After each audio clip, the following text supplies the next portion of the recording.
So I chose to have phalloplasty because my dysphoria personally was just so bad. I knew in my heart that that's what I wanted. I knew that metoidioplasty wasn't enough for me. I weighed all the options, all of the risks with the outcome, and I knew personally that regardless of the complications, regardless of anything, I needed to have phalloplasty and go all the way, board the train from start to finish. So both or phallo and scrotoplasty, just the whole 9 yards. That's what I needed for me, and I know that can be different for everyone.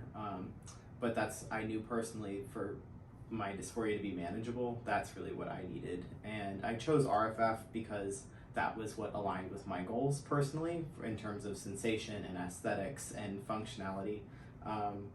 So it was a pretty clear choice for me. Okay. Yeah, I came into this whole experience. I did a lot of research online. I'm a part of a lot of Reddit groups and Facebook groups, and you can see there's a lot of complications. It's a very individual healing experience. So I came into it with a very I'm gonna attack every complication if there is one. I was very pro. I'm gonna do this and get through this, and I think that made a huge difference for me personally because I just had a very positive, we're going to get through it. We're going to get from point A to point B. And so my recovery, it honestly was not nearly as bad as I thought it was going to be. I kind of psyched myself out, honestly. I was like, wow, this is going to be the worst thing I ever go through. And it really was, I was kind of underwhelmed in a pleasant way that I was, I woke up and I was like, I've got this, this is going to be okay. It's frightening and scary, but it was more of a mental thing for me than a physical thing. I did have complications. I had a small hematoma that formed, and there was some pretty intense pain with that. And then I also had a stricture form later on, which we're working on that, hopefully getting that taken care of. But in the grand scheme of things, those were very small complications to me versus larger complications. But just my experience here, and at least with Dr. Del Corral, is they were able to be resolved. I was confident in my team. I was confident in myself. And so all around, I was just really happy with how everything went and very grateful because, it's, like I said, it's an individual thing. But going home and stuff, I was mainly my own caretaker, which is kind of different to what other people, their experiences, either they have partners or family members. Mm-hmm. And I was able to manage really well. I had to have some help with things, but overall I bounced back really quickly. I was expecting to be out for a long time, and I wasn't. I was pretty much back to normal life with respect to catheters and things like that within a month. And I was able to do my own things. I was still in class at the time. I was in school, and I was able to go to class, and I was able to do things, and my energy levels were low for a long time, and I was tired. I wanted to take lots of naps, but overall, yeah, it was very manageable, very doable, and with the right mindset, you can power through it for sure. Is just my overall, it's gender euphoria at every moment. There's moments where I didn't even think about, before surgery, I was like, oh, this is going to be so much better. You have things like swimming was a big thing for me with swim trunks, and when the water compresses down, and that used to be a huge moment of dysphoria for me. And so that was kind of like one that I predicted. I'm like, oh, well, that's going to look and feel so much better. But it was in every moment of life that I thought it would be instances of gender euphoria or relief from the dysphoria. And it was much more than that. It was a bigger sense of completion with my own body and with myself that I didn't realize I was missing.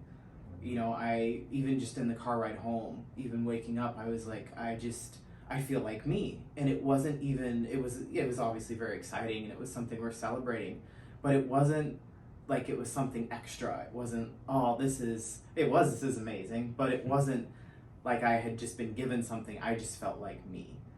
I feel so normal. I feel so comfortable. People, my friends and family were asking me, they're like, well, how is this different? Do you feel different? How is adjusting to everything? And it was so natural because it was just me. And putting on clothes and walking and running and exercising and just sitting down and just having that knowledge and that, proof, that knowing and that sense of being like, this is me and this is my body. I never felt disconnected or like I had had surgery or this was a result of surgery. No, it was me. And I didn't expect to feel that connected to myself again. That's awesome. So at first, obviously you can't do anything for a while after surgery, and you don't want to. But I eventually started with just masturbation. And I was, that's a big concern I think that everyone has, is that what is sensation like? That was my biggest kind of mind boggle and mental hurdle for me, was like, well, how is this going to feel? What if this doesn't feel the same? What if it's not as good? What if it's not this?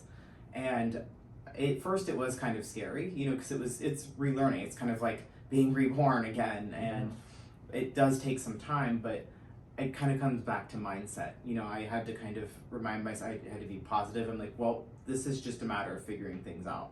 And, trial and error, it's kind of like puberty 2.0, figure things out. And I started just, like I said, with masturbation, and that when I figured it out, it was really, really good. Much better, worlds better in terms of dysphoria and physical sensation. Nice. I really was a much better improvement.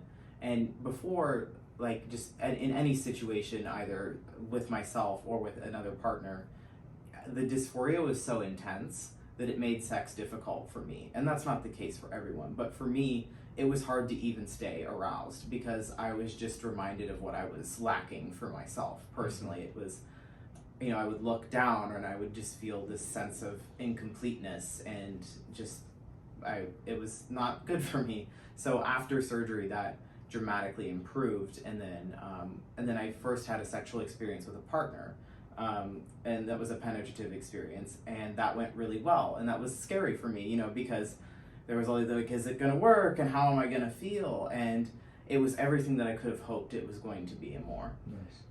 And back to the, just being connected, I felt like me, and it was the first sexual experience that I've ever had in my life where I felt normal and complete and fulfilled, and just in the sense of, like, there was no negative feelings there. Before, after, everything felt so much more natural.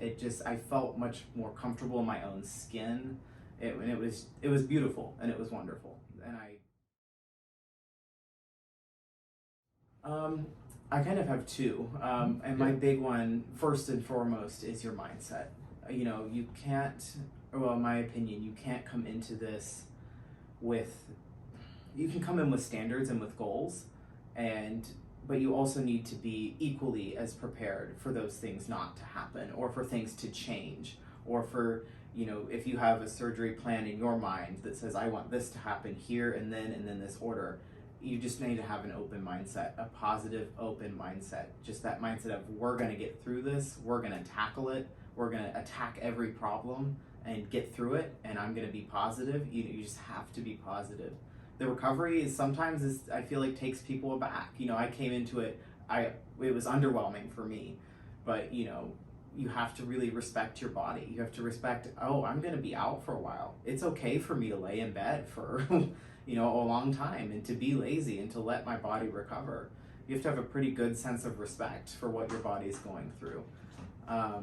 So just having that mindset and preparing yourself mentally which is much harder said, or much harder done than said. But my second thing is to have a good support group. Align yourself with people, friends, family, loved ones, and keep those people close and involved.